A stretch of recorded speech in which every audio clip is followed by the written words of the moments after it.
Konvensi Rakyat Partai Perindo mendorong para kader pimpinan Haritanu Sudibyo berlomba untuk menjadi yang terbaik.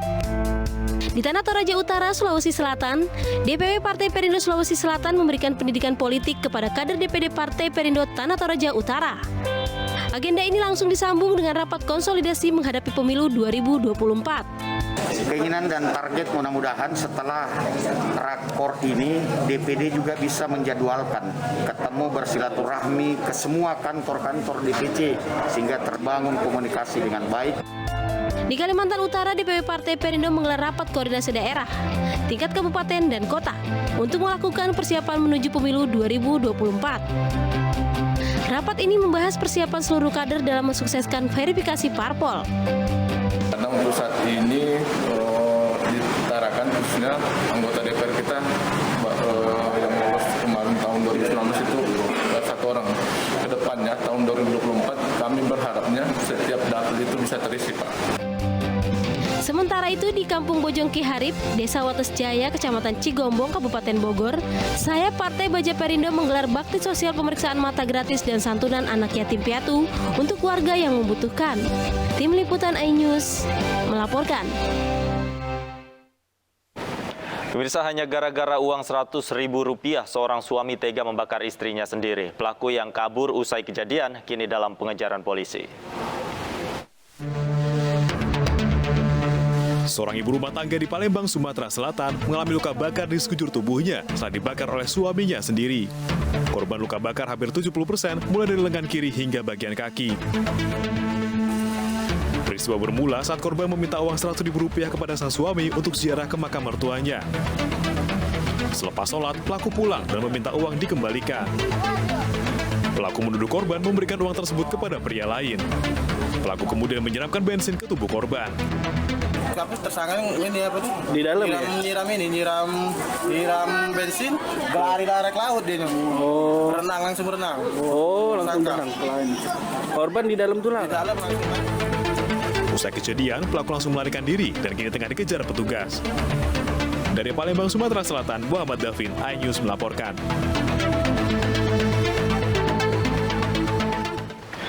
Sidang lanjutan kasus pencabulan belasan santri dengan terdakwa HW kembali digelar di Pengadilan Negeri Bandung, Jawa Barat. Sidang lanjutan kali ini menghadirkan 3 saksi yang menjadi korban kebiadaban pelaku.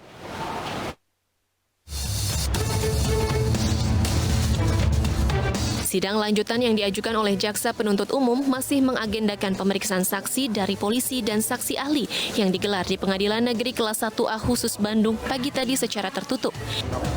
Terdakwa HW menjalani sidang secara virtual di Rutan Kebonwaru, Bandung. Menurut Humas Pengadilan Negeri Bandung, Wasdi Permana, dalam dakwaannya jaksa menyebutkan terdakwa telah melakukan perbuatan asusila terhadap 14 santri yang masih di bawah umur. Saksi anak, kalau masalah hari ini terakhir mau dihabiskan saksi anak. Berapa orang, Pak? 3 atau berapa ya? 3 ya? 3 ya. Kalau untuk sidang selanjutnya itu pemeriksaan apa, Pak? Saksi yang dewasa. Oh, yang dewasa. Mungkin sidangnya nggak di ruang sini. Meliputi siapa, Pak? Kalau yang saksi yang dewasa, meliputi siapa? Mungkin istrinya, mungkin orang tua dari anak. Apa betul lah saya. Terdakwa HW dituntut jaksa dengan pasal berlapis tentang perlindungan anak dengan ancaman hukuman 15 tahun penjara. Dari Bandung, Jawa Barat, Diki Wismara, iNews melaporkan. Pemirsa, 14 orang pria di Aceh memperkosa anak di bawah umur. Dari 14 pelaku, 5 orang masih dikejar polisi.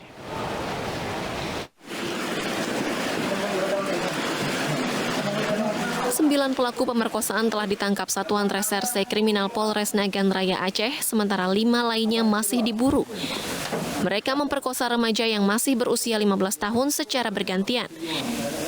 Peristiwa berawal saat korban keluar rumah untuk membeli bakso. Namun karena hujan, korban berteduh di sebuah bangunan yang tidak jauh dari lokasi kejadian. Pelaku yang melihat langsung menculik korban dan menyekapnya selama 2 hari. Kemudian korban yang disekap diperkosa oleh 14 pria secara bergantian di sebuah kamar yang berada di kafe. Perbuatan bejat para pelaku terbongkar setelah korban melarikan diri dan menceritakan kejadian ke ibunya yang langsung melapor ke polisi. Ini dalam kasus tindak pidana pelecehan seksual dan pemerkosaan terhadap anak di bawah umur PSK-nya lebih kurang 14 orang, tapi yang baru kita tangkap baru. Pemirsa, penyandang cacat, pengemudi bentor, dan sejumlah warga tidak mampu di Toraja Utara mendapat bantuan sosial jelang Natal. Bantuan diserahkan Ketua Panitia Natal Nasional 2021, Jerry Sambuaga yang juga Wakil Menteri Perdagangan RI. Tarian tradisional Toraja Pagelu menyambut kedatangan Wakil Menteri Perdagangan sekaligus Ketua Panitia Natal Nasional 2021 Jerry Sambuaga yang berkunjung ke Toraja Utara, Sulawesi Selatan untuk menyalurkan bantuan kepada warga kurang mampu jelang Hari Raya Natal. Wamendak disambut Ketua Badan Pekerja Sinode Gereja Toraja, Pendeta Alfred Anggui, dan bersama membagikan baksos di halaman kantor Badan Pekerja Sinode Tongkonan Sangulele. Selain bantuan sembako, warga juga mendapat bibit ikan mas. Ditemani Bupati Toraja Utara, Wamendak juga masuk ke areal pasar hewan untuk melihat salah satu kerbau yang harganya mencapai ratusan juta rupiah.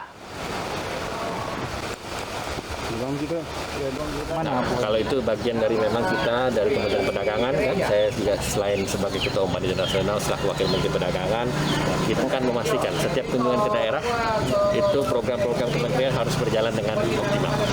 Salah satunya tentu adalah kebutuhan akan pasar. Tadi Bapak Wakil Bupati, Pak Fredrik sudah menyampaikan.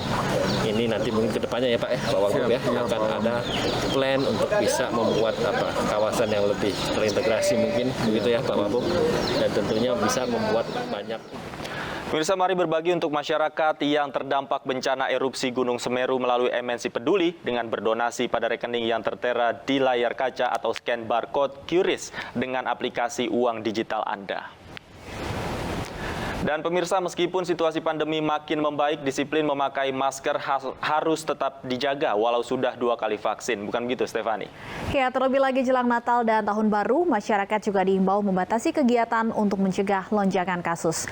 Ingat, tetap waspada, COVID-19 masih ada. Salam sehat. Usai sudah kebersamaan kita dalam iNews sore hari ini, saya Stefani Patricia. Dan saya Davi Pratama pamit undur diri. Terima kasih atas kebersamaan Anda. Selamat sore dan sampai jumpa.